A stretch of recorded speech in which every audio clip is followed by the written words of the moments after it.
Good morning, everybody. It's Tuesday, and we are here with you as we are every day doing our Gen AI news briefing. I am joined by Ankaj, Luda, and Adam, and we will take you through some, I thought, very juicy articles today.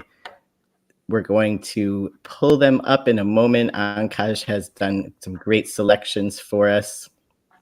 As soon as I can see your screen, Ankaj, it disappeared off of my screen. I will bring up the queue. Here we go. Okay, we're going to just dive right in because we've got 6 articles and they're all a bit lengthy, and I feel like we'll have some good discussions. So first article is on Amazon, and I was just about to steal your job, Ankash. Sorry, go ahead and introduce. No worries, David. So the first one that we have for today comes from Amazon. So Amazon is using Gen AI with machine vision to scan Amazon packages for defects before they get shipped out. All right, I saw, Adam, in our pre-show ratings that you were borderline important on this one, so I'm going to go to you first and see what you're thinking.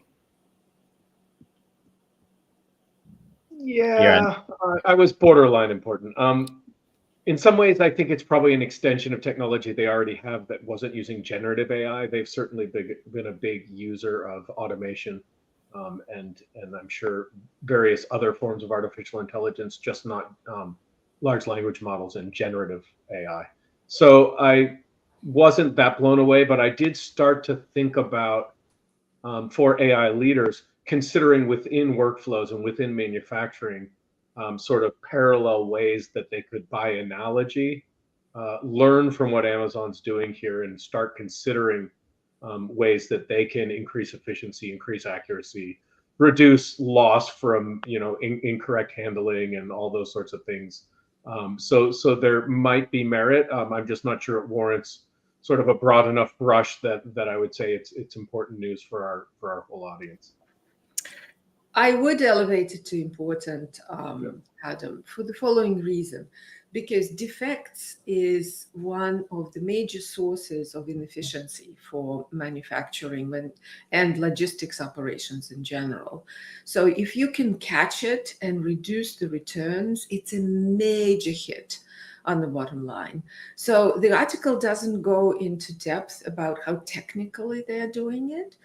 And how do they, like this picture right here, it scans the package, and so it's like a magic going inside the package and somehow determining whether the thing is broken or not the right shape or what have you.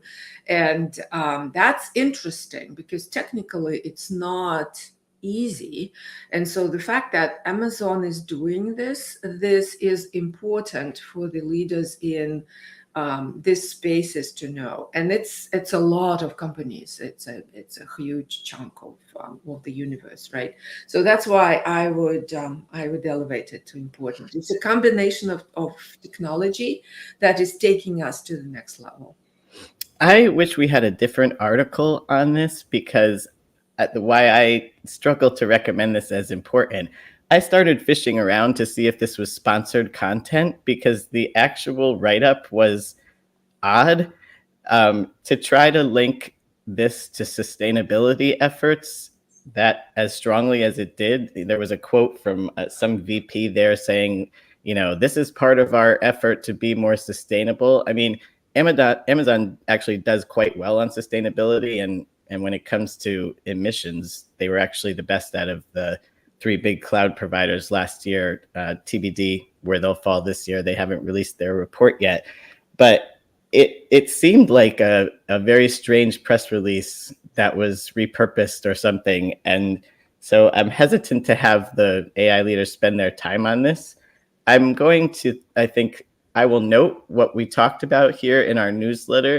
I'm going to say that the event, the actual use case is important, but reading the article itself is probably not important. Okay, that makes sense. The sustainability thing on linking this to sustainability makes sense because they are under huge pressure to reduce the packaging, right, and improve it. This effort, if works, allows them to minimize its It significance. does help, but they do so many other things that I think are like, yeah, maybe more directly relevant. It just seemed that they were pushing hard on that for exactly what you said, that they know that they're under pressure. Maybe they are about to release their sustainability report and we're going to raise eyebrows like we did for Microsoft's when they showed that their energy consumption has increased when they're supposed to be working towards net zero, I think by 2030 or something like that. So I'm going to go optional with an asterisk on this one. Okay, sounds good. All right, Ankaj, what's next? Okay, so the next one is in continuation of an article that we discussed yesterday around what a few practitioners have learned from a year of building with LLMs. So it's part two of that. That's right. And we rated part 1 as important. Let's see what we say about this one. Adam, start us off here. Yeah, I would say this is important. I was on the fence between optional and important yesterday, because I think it was entirely on the tactical side, but now we're getting into the operations, and this is another one of those things you're probably going to want to put it through an LLM and ask it to summarize so that you can sort of extract the highlights from it. It goes very, very deep, but it's right there on the screen. Actually, it's at the bottom of the screen right now. It starts to even summarize, like, for data we answer, how and how often should you review LLM inputs and outputs? How do you measure reduce test product skew? And then it says for models we answer, for product we answer, and for people we answer.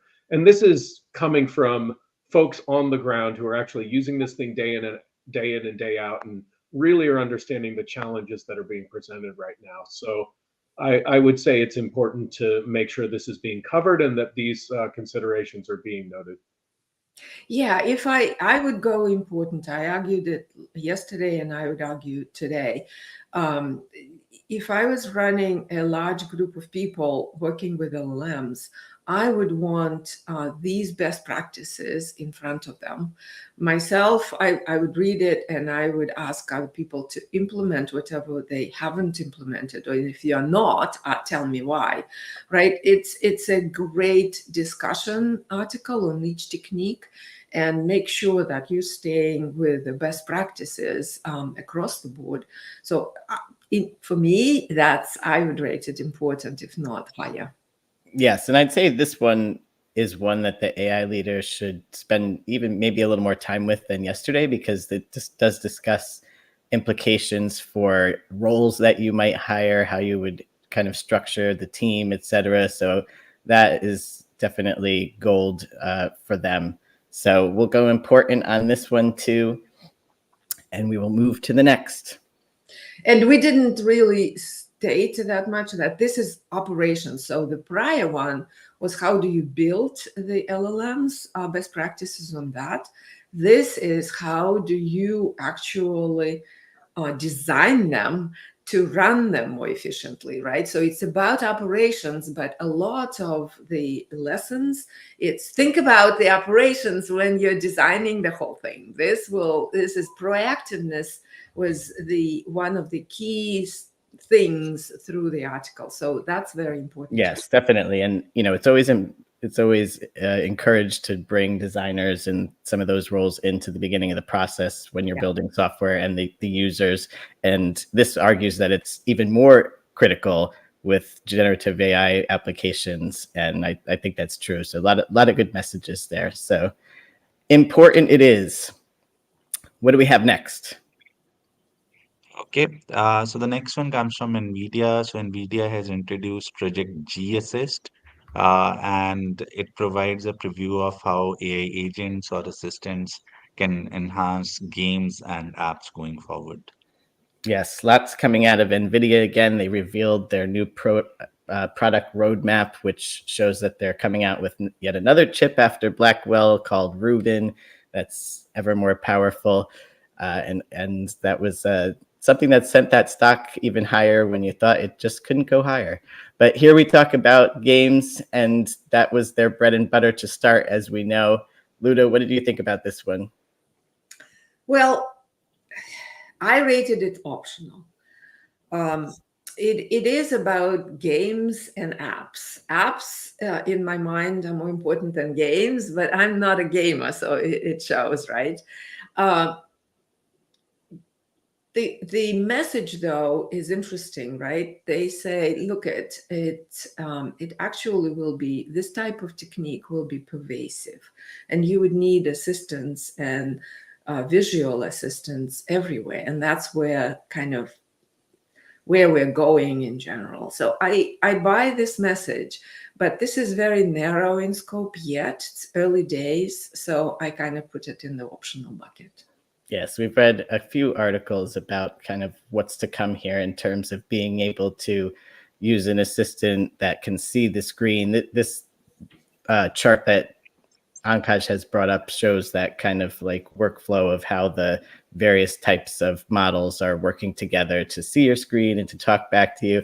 One thought I had as a former gamer when I was a kid and even into my 20s, and I know that you can look on the internet to find cheats on games, but doesn't this make it a little less fun when you have the assistant right there and you can say, walk through, right? hey, help me figure out how to beat this level boss, There's and the you key get it right hidden. on the spot. I don't know. Maybe I'm being old school, but I feel like it takes a No, little bit of the fun out of it. yeah, I think yeah, I can see that as well, David. And I think as people get competitive, sometimes the fun isn't necessarily in making those sorts of decisions, right? And sometimes the game forces them to, and that's not what they're there for. So I can also see where it'll take something away from it. I I was on the fence actually of sometimes I think it's important. Sometimes I think we may look back and think that this was actually essential when in hindsight, because it's NVIDIA moving into that same space where we see Microsoft and OpenAI in terms of that desktop assistant. I rated it as optional. The one thing, and it's at the very bottom of the article where it says a glimpse into the future, right? And it says we envision AI assistants transforming the way we engage with our favorite games and apps. And it's really the and apps that I think is Right. what's the big Yes, deal, I right? was going to say that. Imagine getting instant context-aware assistance with a complex creative workflow in a photo or video app, right? Yeah. I'm imagining people who are using something like Blender or even Photoshop, right? And you have an assistant that's sitting right there helping you all along the way. It really is that co-pilot. And coming from NVIDIA and the fact that they're going to be able to run these things directly on their GPUs, potentially in a way that their competitors won't be able to, they may have an edge in that space in hindsight. But for now, I feel like, well, it's interesting. NVIDIA's doing something that everyone else is trying to do also. So it's good that they're, but it's not much news. So Yeah. I'm really optional, important, or essential. I could kind of be convinced. Yeah, anyway. one of our frequent viewers, Michael Novak, is noting, is this what's to come in 15 months? I think that would be too long. I think it's soon. Maybe my expectations are too high for Apple announcements coming up, but this is the kind of functionality that I can imagine them putting on the phone, right? And I'm kind of hoping we see something like that in this set of announcements. Maybe it'll be a little farther down the field. I don't know if it'll be 15 months. I think it's coming sooner than that. All right. I don't feel like this article gets enough into that functionality, and we've had others that do, and I suspect we'll have others that do in the next 2 weeks. So I'm going to mark this one optional and note that this is the future and it hints at it, but we'll hopefully have articles that go a little more in depth on the ways that we'll be interacting like this. All right, Ankaj, what's next? Okay, so the next one talks about the AI pricing models. So how different vendors are thinking about pricing model or bringing in their own pricing models, and what can customers expect from them.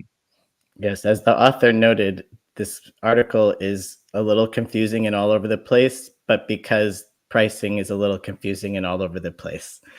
What did we think about this one, Luda? I rated it optional. It's an important topic, but the article didn't enlighten me very much. I'm sorry. It's a ramble on, oh, these are different models we've seen, and this is what it's potentially can be, but no specifics. So for me, it was optional. Yes, pricing is a huge issue, and it hasn't been sorted out yet, but this doesn't help in my book. Yeah, I had the same feeling about it. Adam, what did you think? Anything differently? I wish I had Paul's nothing burger. Yeah, I think anyone who reads this would probably be more confused than anything. And at the very bottom of the article, it says, long answer, smart customers will bulletproof their contracts to minimize surprises. Wow, thank you so much. Yeah, exactly. The last, the only thing that it was worth reading. I mean, come on. That's not very insightful. So yeah, there's a big optional for me. Yes, I can already envision what I'll write in the newsletter. Pricing is confusing, so is this article. Don't bother reading it. Don't bother. Yes, totally. Okay, optional on this one. What do we have next? Okay, so next is not an article, but a tweet from Nick Carter, which talks about where NVIDIA is going with its valuation. Nick is an investor in CoreWeave and provides some very interesting insights, what he thinks the future of AI is. Yes, so NVIDIA was a jumping off point for him to kind of explain his whole investor hypothesis on AI, talk about the implications for jobs and productivity and the US is place in the world. He goes in a lot of places. I thought it was really interesting, and it's a good kind of summary with some nuggets in there of painting the future here. What did you guys think? Let's go to Luda. Yeah, I thought it's worth reading. I put it as important. It's not long, and it has some interesting points. So Nick is deep in investing, initially as seed and in certain startups that he was very close to, and watching and participating. He codes himself, so it's I think it's very reflective. So he steps back and says, look, what NVIDIA is doing, it's amazing. But let's look at the implications, as David, you've said. It's the first time he's calling out the potential socialist, trends emerging because so many people might be displaced. I'm not sure I am with him about displaced. I hope people are smart enough to be proactive in learning more and kind of getting back at the higher level. I might maybe too optimistic, but I think it has very good nuggets here that worth reading. So important for me. Yeah, I mean, his thoughts on labor are what I've been saying, and a lot of people like, look, AI will create new jobs in the future, but to ask a customer service agent to reskill themselves for some other job, you can't just expect that's going to happen. A customer service agent isn't suddenly going to become a prompt engineer, right? It's a combination. I wouldn't say, yes, individuals need to take ownership of their own career and life, but there's got to be government support, workplace support to really make this happen. And I agree with him that the displacement could happen super fast, right? Jensen Huang, everybody loves him and feels that he's kind of the more moral of a lot of the big tech people, but he was on stage saying, hey, you're going to be able to spin up this virtual customer service bot that doesn't get paid, doesn't talk back, doesn't take holidays, and doesn't sleep, right? You think that companies aren't going to go ahead and just plug that in like ASAP? I feel like it could be a more rapid job displacement than in the past. And, there's a price to pay for that. We have to figure that out, but I'll get off my soapbox and let Adam weigh in. Yeah, I rated it important as well. I actually thought it was a bit of a long read. It's very dense. I feel like almost every paragraph I want to take and just sit with and research. There's a lot of information in there, and it goes pretty deep. The thing that really hit me, David, you make a really good point there, but it was just a little further down where it was talking about Amazon, Alphabet, Meta, and Microsoft collectively are going to spend 200 billion on AI infrastructure this year. And then he really gets to his point, which is, so why is this NVIDIA rally making me nervous? And he says at 2.8 trillion market cap and up 135% year to date, NVIDIA is posting growth numbers that are almost inconceivable. This rally is so significant, it appears to be sucking capital out of the rest of the S&P 500 and other big tech names. And that's what I was like, just want to really sort of expand on that and think that through, and sort of what does the end game look like when so much money is going into the market cap of this one company, and what does that say not only for them and the stability of the overall economy, but to your point, David, what does that say to what's going to happen to employment and to business as we know it? There's a lot in there. I'd probably copy paste it and chat with a bot about it. But yeah, I think it's an important read as well. Yes, and he brings up the sustainability concerns, which I've been beating the drum on that for a good 8 months already. They're real, right? We're hearing people like Elon Musk, we're hearing people like Sam Altman say energy is actually going to be the gating factor here of what we can do. Like this is real. And despite that, the data centers are being built, right? And the data centers are going to require that power. And I think, it seems like everyone thinks, well, the renewables will catch up, or we'll figure out how to do this, but we don't have it figured out. I mean, the head of, I believe it was Chevron, I was watching a couple of weeks ago, said, hey, we weren't prepared to power the crypto craze. Never mind this. Like, we're not prepared. Okay, that's the head of Chevron saying that. So definitely brings up some interesting issues. I agree, it's important. I would almost have gone essential, but I'm a democratic moderator, so we'll go important on this one, and we will move to the next one. And Rick, I don't think we clearly mentioned that. He makes his point. He's on the side of the capital, but he's saying that this whole movement is going to shift the equation labor versus capital into capital. And it is correct. And he applauds himself that he's on the side of capital. So I'm not sure that this is quite right, but it's an interesting notion that's worth thinking about, for sure. Yeah, well, he's basically saying, look, all these bad things might happen, but in the meantime, I'm going to make my money off of this. Exactly. Yeah. All right. Kaj, what do we have next? Okay, so the next one comes from Brett Taylor, who has a new startup which works on AI agents. And in this article, they talk about the agent development lifecycle. Yes, Brett talking about his agent, and he's on the board of a company that's also producing agents. Isn't that interesting? Yeah. Adam, what did you think about this one? Coach, if you can scroll down just a little bit more, there's a graphic there, and it's that one there, right?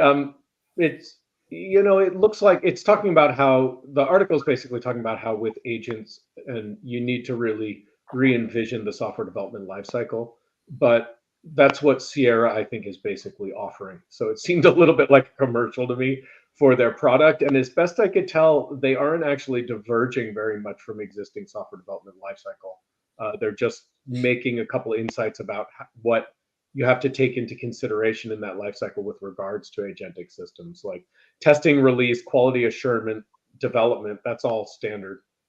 Alignment, right? Making sure that the agent's behavior is, in alignment with business and technical teams. That might be the only thing that they've added, in my opinion. So I didn't really get much out of it. If you're already familiar with the concept of software development life cycles, I guess the footnote here is just, treat your AI agents and your development of your software like software development. So it was pretty optional for me. Yeah, I mean, I thought it was interesting that he's trying to solve for the fact that maybe the life cycle is the same, but the nature of it has changed, right? From the way that you would have a life cycle for a deterministic app where you just kind of use tools, you've got your hard coding rules, and you go forth. But I think what they're trying to solve for is the typical developer is not really thinking in the way that you need to think to be able to put an LLM into use. And the other article that we talked about, the O'Reilly one, sort of goes into this same point, right? That it's a different set of skills now that a developer has to have, and a bit of a different mindset, right? So here, one of the things they talk about is how frequently these models drift, right? It's much more frequent than your standard machine learning model. It's literally could be every day, every update, or never forget it if you try to switch to another model and use the same prompt engineering that you've used for the previous one. So these are different concerns and different skill sets, I feel like, that need to be in the mix. And that's what they're trying to help the current skill set be used for LLMs. So I was feeling important. I totally heard you on the fact that they're obviously doing this You make some good points. I to could be make swayed. their I own. think Luda may sway me as well. I totally agree that this is for them, right? Obviously, they're trying to make you want to use the product, but I felt like this one gave you some things to think about when you're thinking about your staff and as an AI leader, and it's the new skills that you need to try to instill in them. Yeah, we had another Sierra article some time ago just explaining what agents are, and I argued for important because so there's a great explanation from two guys that are worth their salt, right? So I would argue the same thing here. It's certainly a company's commercial. They're doing it and they're doing it well, but it does explain how the regular software development cycle applies to LLMs and what to watch for and what to do. So if you're not familiar with that, I would very much argue you should read this. So I rated it as important. All right. And we swayed Adam a little bit. So we'll go with important. It looks like we had several importants today versus yesterday. I believe we only had two. So we've got folks back to reading. Let's see where we landed. We've got important on the second edition of the article from O'Reilly, and I believe the third edition might be coming tomorrow. I think they'll now have one on strategy. We've covered operations and tactics, so we'll see what that one looks like tomorrow. NVIDIA, actually, that's not the NVIDIA article. That's the one about NVIDIA by investor Nick Carter. We advise reading that one. I enjoyed it. I read it right away when Ankaj sent it to me yesterday afternoon. And we've just rated the Brett Taylor article about the agent development lifecycle as important.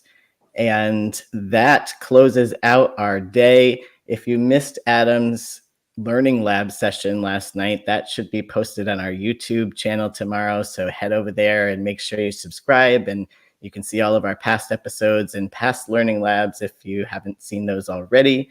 Don't forget to sign up for our newsletter right here in the social tile that sent you to this. And thank you. Anything else to close out, folks? Any announcements? All right. We will close it out for the day. Have a good one, everybody. Thank you. And thank you, listeners. Yeah, we should thank them.